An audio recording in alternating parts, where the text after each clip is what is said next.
It's official. The 2030 Commonwealth Games will be played in India. Ahmedabad will host the Commonwealth Games 2030. It will be played in October 2030. India had made an active bid to be the hosts of the 2030 CWG, and it's now been confirmed that it's coming our way. It's going to be the city of Ahmedabad that will be ready and geared up to host the Commonwealth Games 2030. Let's bring in Nitin Srivastava for more details on this. Nitin, finally, the confirmation is in India, pushed hard. We campaigned hard. CWG 2030 coming back to India. Well, of course, it is a big moment for India because, India is again given a chance to host Commonwealth Games, and this time, the city of Ahmedabad in Gujarat is going to be the host. But, as far as the Commonwealth Games history is concerned, we have already hosted 2010 when we, the showcase of Indian talent was so high.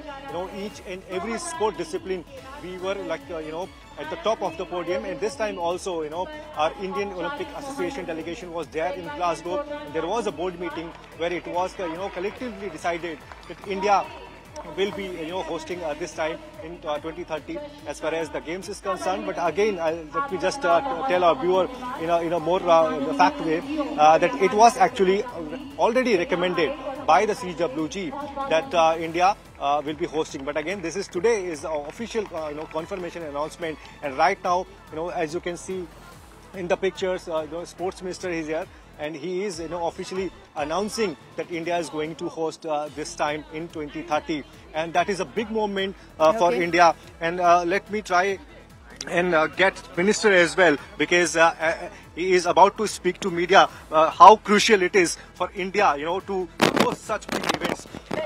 So that is a big thing for India as far as Nitin, we'll this come game back to you. is We'll come concerned. back to you for that particular reaction. Nitin trying to also get us the government's first word on the CWG coming to India 2030. The Commonwealth Games will be held in Ahmedabad in Gujarat. So another feather there for India in our cap. And we hope that with that also come in a whole lot of medals.